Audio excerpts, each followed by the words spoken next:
अस्सलामुअलैकुम viewers, welcome back to my YouTube channel Aqiba Qaiser. उम्मीद करती हूँ कि आप सब लोग बिल्कुल ठीक होंगे, खुश होंगे। तो अल्लाह पाक हम सबको परेशानियों और बीमारियों से महफूज रखे, आमीन सुमा आमीन। तो इन्हीं प्यारी प्यारी दुआओं के साथ जी आज के बहुत ही मज़े के ब्लॉग को करेंगे स्टार्ट। तो जो लोग भी हमारे चैनल पर नए हैं जल्दी से चैनल को सब्सक्राइब कर लें और हमारी इस यूट्यूब जर्नी का पार्ट बन जाएं, तो आपको बहुत ही मज़े के इंटरेस्टिंग ब्लॉग देखने को मिलेंगे। तो चलें जी, बगैर टाइम को वेस्ट किए हुए आते हैं आज के अपने ब्लॉग की तरफ कि आज हम ब्लॉग में क्या क्या करेंगे, आपके साथ क्या शेयर करेंगे। तो सबसे पहले जी हम आते हैं अपने किचन में और आज मैं आप लोगों के साथ शेयर करने वाली हूँ भाई क्रीम पफ्स की रेसिपी। और इतनी ईजी इतनी सिंपल है, मैं अपने घर पर कैसे बनाती हूँ आज आप लोगों के साथ भी स्क्रीन पर जो है मैं सारे इंग्रीडियंट्स आपको विद ग्राम्स मेजरमेंट बता रही हूँ ताकि आप लोग को कोई मुश्किल ना हो। और अगर आप लोग के पास बटर नहीं है तो इसको ऑयल की जगह आप रिप्लेस करके भी यूज़ कर सकते हैं। तो रिजल्ट्स आर सेम। अगर आपके पास ओवन है तो वेल एंड गुड, अगर नहीं है तो पतीले में भी आप इसको बना सकते हैं, जैसे भी मैं आपके सामने बनाऊंगी भी और आपको दिखाऊंगी भी। तो यहाँ पे जी हमारे किचन में एंट्री हुई है ये प्यारे से जो है वो स्माइली फेस की, यमी फेस। हम अच्छी अच्छी रेसिपीज बनाते हैं ना, तो ये फेस बहुत इंपॉर्टेंट था। तो मैंने जो है वो इसको परचेज किया और बड़ा सॉफ्ट सॉफ्ट बड़े मजे का मुझे ये लगा। तो मैंने सोचा इसको तो भाई अपने किचन में हमें ज़रूर रखना चाहिए। तो बस यहाँ पे इसको सेट करेंगे और ये जो है वो हमारे साथ साथ आज की रेसिपी को एंजॉय करेगा और आज से ये हमारे किचन में ही रहा करेगा। तो बस ये आज मैं बनाने वाली हूँ क्रीम पफ। ये तो मैं बताना भूल ही गई थी। तो आज ही हम लोग बनाएंगे क्रीम पफ। बहुत मज़े के बनते हैं, बचपन में मुझे बहुत ज़्यादा पसंद थे। एक बार हम किसी के घर पे ना एज अ गेस्ट गए, उन्होंने फर्स्ट टाइम हमारे सामने रखे और it was looking very presentable. और मुझे स्टार्ट पे देखे पे तो अंदाज़ा नहीं हो रहा था ये क्या चीज़ है, because I was trying this first time. और जब मैंने इसको ट्राई किया तो यार बिलीव मी इतने मज़े के मुझे लगे और मैं उसी टाइम से इनकी दीवानी हो गई। फिर मेरे माइंड में होता है जब मैं बड़ी हो जाऊंगी ना तो मैं इसको बनाना ज़रूर सीखूंगी। तो बस ये मुझे बनाने काफ़ी टाइम पहले के आ चुके हैं। यहाँ पे आज आप लोगों के साथ भी बनाएंगे, शेयर करेंगे कैसे बनते हैं। सबसे पहले यहाँ पे मैंने बटर को जो है वो सॉस पैन में डाल दिया था। गैस हमारी नहीं थी, सिलेंडर स्टोव मैंने इसको रखा हुआ था। तो बस जी यहाँ पे जो है वो बटर के अंदर हम लोगों ने पानी डालना है और उन दोनों चीज़ों को अच्छी तरह से बस एक उबाल आने तक मैंने पका लिया था। उसके बाद मैंने यहाँ पे जो है वो मैदा ऐड कर दिया। 2 मिनट के लिए मैंने अच्छी तरह से इसको पकाया ताकि उसकी जो रॉ स्मेल होती है ना वो ख़त्म हो जाए।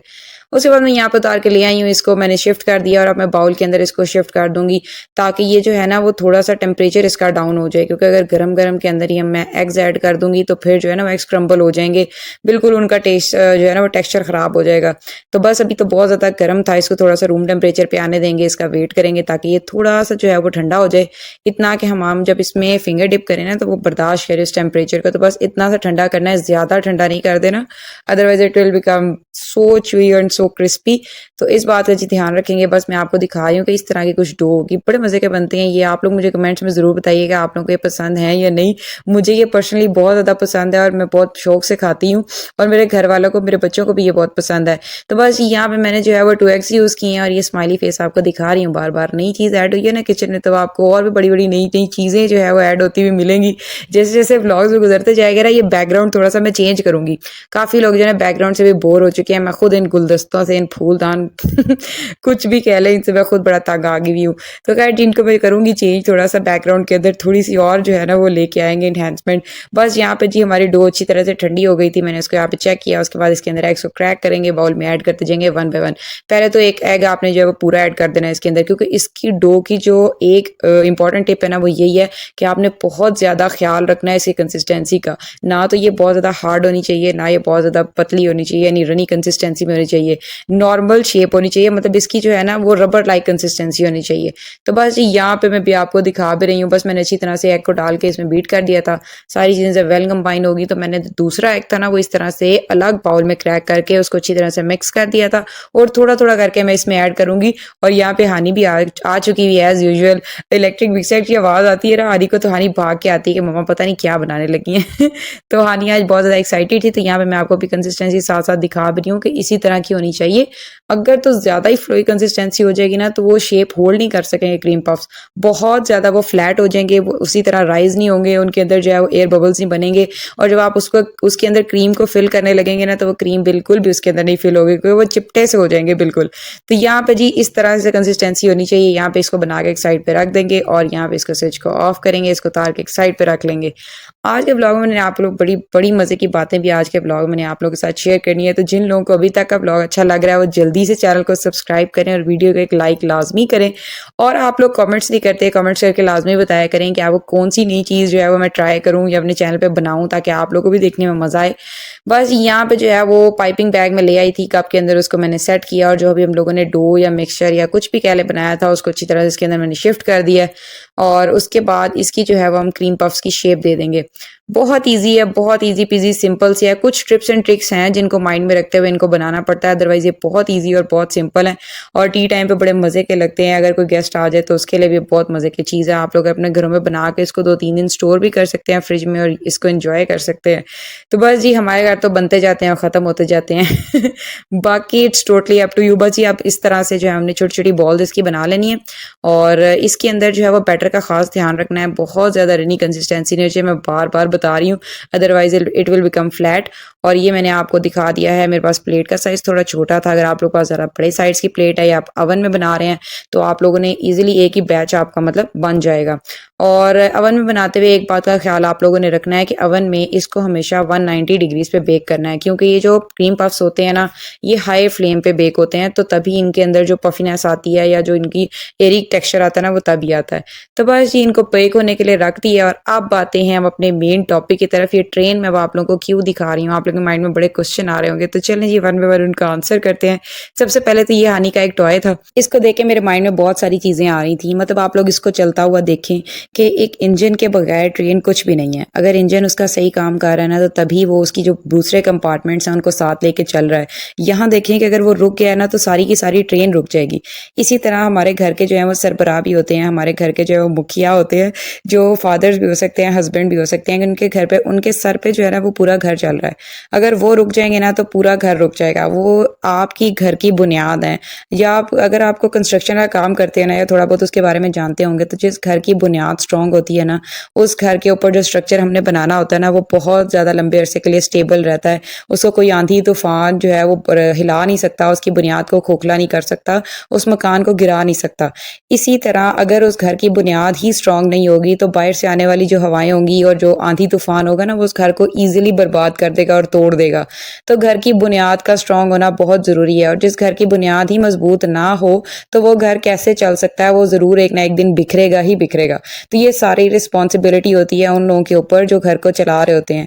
अगर वही अच्छे नहीं है, उनका ही अखलाक अच्छा नहीं है, उन्हीं को दीनदारी का नहीं पता, उन्हीं को दुनिया के साथ उठने बैठने का नहीं पता, तो फिर समझ लें कि उस घर से जुड़े हुए जितने भी लोग होंगे ना, या जितनी भी इस ट्रेन की तरह इस ट्रेन के इंजन के साथ जुड़ी हुई बोगियां या कंपार्टमेंट्स होंगे ना, वो भी अपनी मंजिल तक नहीं पहुंच सकेंगे। उनको भी रास्ते में उन मुश्किलात का भी सामना करना पड़ेगा जिनका जो है वो उन लोगों को नहीं सामना करना पड़ता जिनके इंजन ठीक काम कर रहे होते हैं, या जिनके जो होते हैं ना सरबराह होते हैं, जिनके जो बुनियादें होती हैं वो स्ट्रांग होती हैं। तो बस ये एक बड़ी इंपॉर्टेंट बात थी और उम्मीद करती हूँ कि काफ़ी सारे लोग अगर जो मेरी ब्लॉग देख रहे हैं या मेरी बातें सुन रहे हैं, अगर तो वो किसी लाइफ के इस मुकाम पे हैं या वो किसी घर के सरबराह हैं या वो उन बच्चों के पेरेंट्स हैं, तो उनको चाहिए कि वो भी अपने आप को इतना स्ट्रांग करें, कि अपने घर की बुनियाद को इतना स्ट्रांग करें कि आपका जो स्ट्रक्चर है ना, घर है, वो किसी भी आंधी तूफान या बाहर से आने वाली मुश्किल से लड़खड़ाए ना और गिरे ना। तो बस जी ये इतनी प्यारी आप लोगों के साथ मैंने बात की और यहाँ क्या बात है सर, क्या बात है सर, क्या बात है, ये बात है। अरे सर क्रीम क्या पफ बात। भी देखें कितने मज़े के बन के हमारे जो हैं वो तैयार हो गए हैं। इतनी प्यारी और खूबसूरत खूबसूरत बातों के साथ इतने प्यारे प्यारे क्रीम पफ बन के रेडी हैं। क्या इनकी शक्ल सर निकल के आई है, निखर गए हैं बेचारे। बस यहाँ पे क्रीम को जो है वो मैंने विप कर लिया था, एक साइड पे इस तरह से मैंने रख दिया था और अब जो है वो इसको पाइपिंग बैग में फिल करेंगे और सबसे मज़े का टाइम हो जाता है। मुझे ये पार्ट बहुत ज़्यादा पसंद है इनकी फिलिंग का, क्योंकि क्रीम पफ का चेकिंग ही तब होती है कि अगर देखा जाए कि अब उसके अंदर क्रीम फिल होगी कि नहीं। अगर वो एयर कंसिस्टेंसी के हैं, अगर उनके अंदर एयर प्रोड्यूस हुई है, तो तभी वो राइस भी अच्छी तरह होंगे, उनमें क्रीम भी अच्छी फिल होगी और उनकी शेप भी अच्छी तरह बनेगी। तो ये एक बहुत इंपॉर्टेंट बात है, इसका आप लोगों ने ख्याल रखना है। और उसके बाद ये आप लोग देखें वन बाय वन मैं आप लोगों के सामने इनको फिल कर रही हूँ, कितने प्यारे प्यारे ये फिल हो रहे हैं।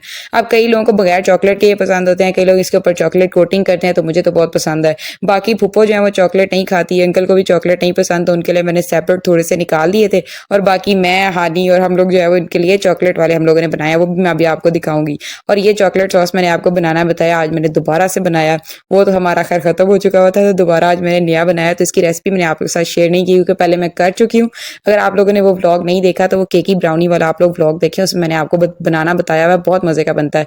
तो बस जी इसी तरह से इनको मैंने कोट कर दिया है, हाफ जो है उनको मैंने कोट करके एक साइड पे रख दिया था और हाफ जो थे उनको मैंने बिल्कुल सादा ही रहने दिया था। अक्सर जो है ना उसके ऊपर शुगर कोटिंग भी कर देते हैं, लेकिन ऑलरेडी हमारे घर में डायबिटिक पेशेंट्स हैं तो मैंने उसके ऊपर कोई मजीद शुगर कोटिंग नहीं की। ये क्रीम ऑलरेडी उसके अंदर जो है वो मीठी है और ऊपर से जो है वो मगर शुगर कोट भी करूंगी ना तो वो ज्यादा मीठा हो जाएगा और फिर इतना मीठा खा जाना कहाँ है, फिर डायबिटिक पेशेंट जो है वो मेरे गले पड़ जाएंगे कि इसकी वजह से हमारे शुगर लेवल हाई हो गए। तो बस ये आप लोग ने इस बात का ख्याल रखना है। और इसके अंदर जो है ना वो स्पेशल टाइप की क्रीम फिल होती है, उसको पफ पेस्ट्री क्रीम कहते हैं, वो मैं आपको बनाना बताऊंगी, बहुत मजे की बनती है। वो भी किसी दिन मैं ट्राई करूंगी तो आपको जरूर बताऊंगी। तो बस यहाँ पे फाइनल लुक चेक करें, कितने खूबसूरत लग रहे हैं, क्या लिशक रहे हैं, कितने मजे के। अब मैं इनको आपको तोड़ के भी दिखाऊंगी, इनके अंदर की फिलिंग भी आपको दिखाऊंगी, बहुत मजे के बनते हैं। अब इतनी बार इनकी तारीफ कर दी, आप लोगों ने एक बार अपने घर में जरूर बनाना है और मुझे रिव्यूज लाजमी शेयर करने हैं। ये भी आप लोग देखें कितनी प्यारी अंदर से क्रीम की फिलिंग निकली है। और अभी ये चॉकलेट वाला भी मैं आपको तोड़ के दिखाती हूँ, ये भी बहुत प्यारे लग रहे हैं। इतने पसंद आए थे सबको ये कि सबने बहुत इंजॉय किया और बड़े मजे से ये खाए थे। तो बस जी यही थी आज की मेरी इंपॉर्टेंट बात, रेसिपी, डेली रूटीन जो मैंने आप लोगों के साथ आज शेयर किया। उम्मीद करती हूँ कि आपको अच्छी लगी होगी, पसंद आई होंगी मेरी बातें। तो अगर आपको अच्छी लगी हैं तो आपने एक प्यारा सा लाइक जरूर करना है, कमेंट करना है और मुझे बताना है कि आपको कौन सी चीज जो है वो सबसे अच्छी लगी। बस ये स्माइली भी मेरा खुश हो गया था बेचारा, इसको भी बड़े मजे की लगी थी। मुझे ये बहुत क्यूट सा लगा तो मैंने इसको किचन में ऐड किया। अगर आप लोग को अच्छा लगा तो मुझे लाजमी बताइएगा। तो बस जब इनको लेके चलते हैं बाहर और बाकी फैमिली मेंबर जो बेसब्री से इंतजार कर रहे हैं उनका, उनको जाके खिलाते हैं, उनका भी जो थोड़ा सा मूड फ्रेश करते हैं। बाकी जी बच्चों की छोटी छोटी खुशियां होती हैं, इनका हमेशा ख्याल रखना चाहिए। हर व्लॉग में ये मैं बात करती हूँ क्योंकि बच्चे आपकी जिंदगी का सरमाया होते हैं, आपकी पूरी जिंदगी की एक जमा पूंजी है, आपकी एक इन्वेस्टमेंट है जिनके ऊपर आपने अपनी जिंदगी, अपनी जान, अपनी अपनी सेहत, अपना पैसा सब कुछ इन्वेस्ट करना है। और एट द एंड अगर आपको रिजल्ट अच्छा ना मिले तो क्या फायदा। और रिजल्ट अच्छा क्यों नहीं मिलता, क्योंकि आपकी ही तरबियत में कहीं ना कहीं कोई कमी रह गई भी होती है। तो आप जब उस चीज में इन्वेस्ट कर रहे होते हैं ना तो आप सारे प्रोज एंड कॉन्स का ख्याल रखा करें कि हम क्या कर रहे हैं क्या नहीं। बच्चों को स्टार्ट से ही ऐसा एनवायरनमेंट दें, उनको स्टार्ट से ही सारी चीजें सिखाएं। ये नहीं कि जब वो जवान हो जाए तो फिर बताएं कि ऐसा नहीं करना था ऐसा करना था। ये बहुत गलत पेरेंटिंग की निशानी होती है।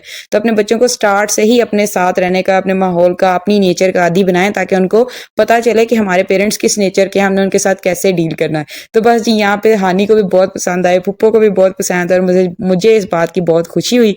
तो यही था जी आज का व्लॉग, सारी बातें उम्मीद करती हूँ आपको अच्छी लगेंगी। मिलेंगे जी एक नई रेसिपी के साथ, तो तब तक के लिए अल्लाह हाफिज।